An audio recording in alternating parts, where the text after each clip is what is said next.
আমার ভাইয়েরা, আল্লাহর পয়গম্বর যখন দুনিয়াতে আগমন করলেন, বিশ্বনবীর মা আমেনা উনার কাছে যিনি ছিলেন, দাত্রী যিনি ছিলেন, প্রসব বেদনার সময় একজন বৃদ্ধা মহিলা কাছে থাকে মানুষের, ওই মহিলার কাছে আল্লাহর পয়গম্বরকে যখন নিলেন, আমেনা বললে, মহিলা আমার সন্তানটাকে ভালো করে দেখে শুনে রাখবা, আমার সন্তানটা যেন হারায় না যায়, কেউ যেন আমার সন্তানটাকে তোমার কাছ থেকে নিতে পারে না। সুবহানাল্লাহ। আমার ভাইয়েরা, হঠাৎ করে দাত্রী বলে, ওরে আমেনা শোনো, আমার কাছে সন্তান দিলা, হঠাৎ করে তো ওই সন্তানটা আমার কাছ থেকে উদাও হয়ে গেছে, আমার কাছে তো তোমার সন্তান নাই। সুবহানাল্লাহ। নাই।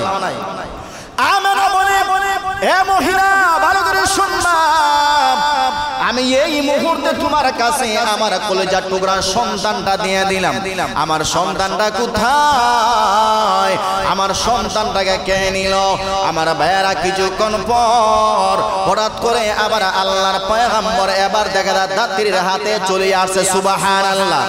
গাইবি একটা আওয়াজ, অদৃশ্য একটা আওয়াজ আমেনার কানের মধ্যে বাসিয়ে আসছে।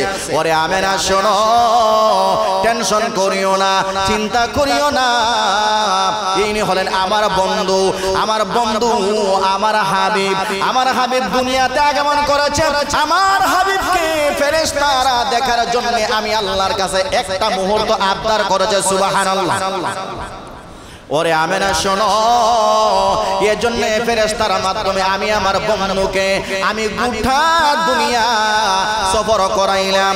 ওই গোটা দুনিয়াতে যত মাখলুক আছে ফেরেশতা সহ আমি আমার বন্ধুকে সবাইকে একটা দেখাইলাম। টেনশন করিও না, আমি আল্লাহ হলাম, আমি আমার বন্ধুর হেফাজতকারী। সুবহানাল্লাহ। নবীজি পৃথিবীতে আসার 6 মাস আগে নবীজির বাবা মারা গেলেন। এতিম নবী, যেই নবীজির বাবা নাই, দুনিয়াতে আসলেন, ওই নবীজি বাবার আদর, স্নেহ, মায়া, মমতা কিছুই পেলেন না। বিশ্ব নবীজি একবার খেলার মাঠে গেলেন, পয়গম্বর বাচ্চাদের খেলাধুলা উনি দেখতেছেন। আমার ভাইয়েরা, সন্ধ্যা যখন ঘনিয়ে আসলো, প্রত্যেকটা সন্তানের বাবা সন্তানের কাছে চলে আসছে, সন্তানটাকে বুকে তুলিয়ে নিয়ে বাড়িতে চলে যাইতেছে। কিন্তু আল্লাহর পয়গম্বর উনি শুধু তাকায় তাকায় দেখতেছেন, প্রত্যেকটা সন্তানের বাবা আসিয়া ওনাদেরকে নিয়ে যাইতেছে। আমার বাবা কেন আসে না? আমার বাবা কোথায় আসলো? আমার বাবায় কোথায় গেল? হঠাৎ করে মা সন্তানের জন্য তালাশ করতেছে। বাড়ির পিছনে একটা মাঠ, ওই মাঠে যখন মা আমেনা গেলেন, গিয়া যখন বললেন, ও আমার সন্তান, আসো না, বাড়িতে চলে আসো। আল্লাহর পয়গম্বর তখন বললেন, ও গো আমার মা,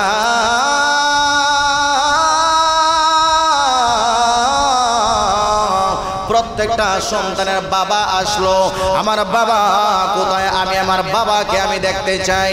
আল্লাহর পয়গম্বরের মা এবার বললেন, ওরে সন্তান, তুমি দুনিয়াতে আসার 6 মাস আগে তোমার বাবা মারা গেছে।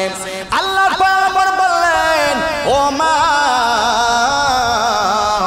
আমার বাবা আমি দুনিয়াতে আসার 6 মাস আগে চলে গেলেন, চলো না আমার বাবার কবরটা আমাকে দেখায় দাও, আমি আমার বাবার কবর জিয়ারত করব। সুবহানাল্লাহ।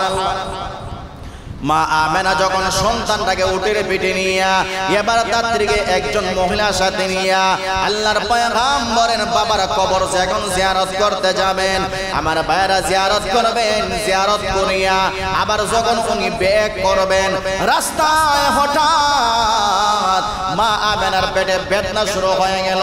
হঠাৎ করে অদৃশ্য একটা বেদনা, হঠাৎ করে মা আমেনা উটের পিঠে উনি লম্বা হয়ে পড়ে গেলেন, শুয়ে গেলেন।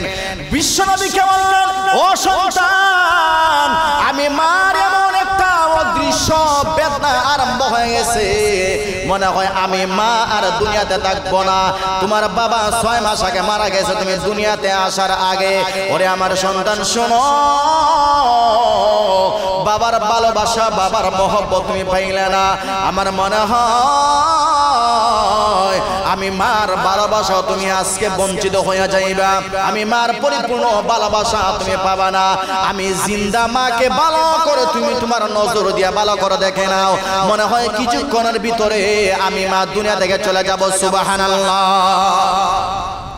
মার ভিতরে একটা অদৃশ্য বাড়ি মারিয়া দেয়া নিছে। আল্লাহর পয়গম্বর মার চোখের দিকে তাকায় নবীজি চোখের পানি ফালায়, নবীজি বারবার কাঁদতেছে। আমার ভাইয়ার রাস্তায় যখন মা আমেনার মরণ হয়ে গেল, ওই জায়গাতেই মানুষকে নিয়ে দাফন করা হয়ে গেল। এ মুসলমান ভাই, দাদা আব্দুল মুত্তালিব মানুষ পাঠাইছিলেন 3 জন। হঠাৎ করে বাড়ির কাছাকাছি যখন আল্লাহর পয়গম্বর আসলেন, দাদা আব্দুল মুত্তালিব দূর থেকে তাকায় দেখে মানুষ পাঠাইলাম আমি 3 জন, কিন্তু উটের উপরে দেখা যায় 2 জন। কথা জোরে বলেন কয়জন? 2 জন দেখা যায়। আল্লাহর পয়গম্বরের দাদা চোখের পানি আটকাইতে পারে না, মনে হয় কোনো ঘটনা উনি ঘটিয়ে গেছে। ওরে মুসলমান ভালো করে শোনো, ভালো করে শোনো। আল্লাহর পয়গম্বর যখন বাড়িতে আসলেন চোখের পানি আটকাইতে পারে না, নবীজি হাওমাও করে কাঁদতেছে আর দাদাকে বলতেছে, ও দাদা, জন্মের 6 মাস আগে আমি আমার বাবাকে হারাইলাম, বাবার ভালোবাসা পাইলাম না, বাবার মহব্বত আমার কপালে জুটলো না। ও দাদা, আমাকে নিয়ে মা গেলেন বাবার কবর জিয়ারত করতে, কিন্তু মা রাস্তায় মারা গেলেন, মার ভালোবাসা থেকে আমি বঞ্চিত হয়ে গেলাম। ও দাদা, এখন আমার লালন পালন কে করবে, আমার দেখাশোনা কে করবে? কারণ পৃথিবীতে যত মা আসুক না কেন, আসল মায়ের মতো ভালোবাসা কেউ দিতে পারে? আসল মায়ের মতো ভালোবাসা কেউ দিতে পারে না, না।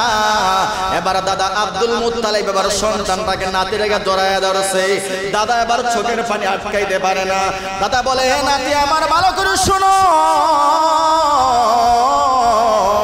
টেনশন করিস না, তোর বাবা নাই, তোর মা নাই, আমি দাদা তো দুনিয়াতে আছি। আমার দাদা দুনিয়াতে যতদিন না থাকবো, আমি সব সময় তোর জন্য সারা হয়ে থাকবো। সুবহানাল্লাহ।